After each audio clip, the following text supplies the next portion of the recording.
பாருங்களேன், நாங்கள் சின்ன வயசில் இருக்கும்போது எங்கள் வீட்டில் கோழியெல்லாம் வளர்ப்போம். கோழி குஞ்சு பார்த்துருக்கீங்களா? முட்டையிலேருந்து வெளியே வர்றதெல்லாம் நான் பார்த்துருக்கேன். அப்படியே ரொம்ப அழகாக இருக்கும். அது வெளியே வர்றது, முட்டையை உடைச்சி கொண்டு வெளியே வரும்.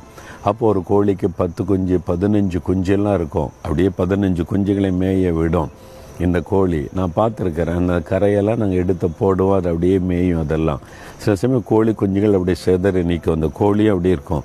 திடீர்னு கோழி ஒரு சத்தம் கொடுக்கும். நீங்கள் கவனிச்சா நான் பார்த்துருக்குறேன். அப்படியே தலையை திருப்பி பார்க்க வினோதமாக ஒரு சத்தம் கொடுக்கும். என்னென்னா ஆபத்து அலாம் பண்ண குஞ்சுகளை தூர இடத்துல நிற்கிறதில்ல, பருந்து மேலே பார்த்தீங்கன்னா பருந்து வராது, குஞ்சு தூக்கிட்டு போயிடும், அவ்வளோதான் சாப்பிட்றதுக்கு. அந்த ஆபத்து தன் குஞ்சுகளுக்கு வந்த உடனே இந்த தாய்க்கோழி ஒரு சத்தம் கொடுக்கும்.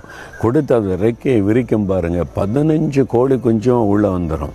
எல்லாத்தையும் அப்படியே 15 கோழி குஞ்சு கூட அப்படியே மூடிக்கொள்ள அந்த கோழி அப்படி ரெக்கையை விரிச்சு.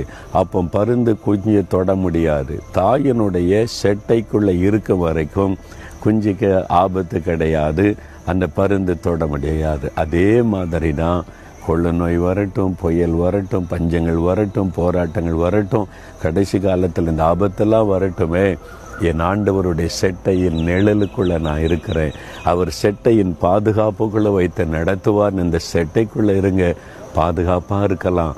ஆண்டு சொல்ல, என் மகனே, என் மகளே, நீ என்னுடைய பாதுகாப்புக்குள்ளே நீ இருக்கிற, நான் உன்னுடைய தாயின் தகப்பனுமாக இருக்கிற, உன்னை பாதுகாக்கிற தேவன் சொல்கிறார். எதுக்கு பயப்படணும்? விக்கினங்கள் கடந்து போகட்டும். அந்த பருந்து போன உடனே மறுபடியும் குஞ்சுகள் வெளியே வந்து மேய ஆரம்பிச்சிடும். அந்த ஆபத்து வரும்போது ஓடி வந்து அவருடைய சட்டைக்குள்ளே வந்துடுங்க. அவரை என்றைக்கும் அவருக்குள்ளே நீங்கள் இருக்கிறதை மனதில் வைத்து கொண்டாலே எந்த ஆபத்தும் உங்களை தீண்டாது, பயப்பட மாட்டீங்க. சரியா? தகப்பனே, உம்முடைய செட்டையின் நிழலுக்குள்ளே நான் வந்து விடுகிறேன். இந்த விக்கினங்கள் ஆபத்துகள் கடந்து போக மட்டும் உம்முடைய செட்டையின் மறைவுக்குள் வைத்து என்னை பாதுகாத்து கொள்ளும். இயேசுவின் நாமத்தில் ஜெபிக்கிறேன்.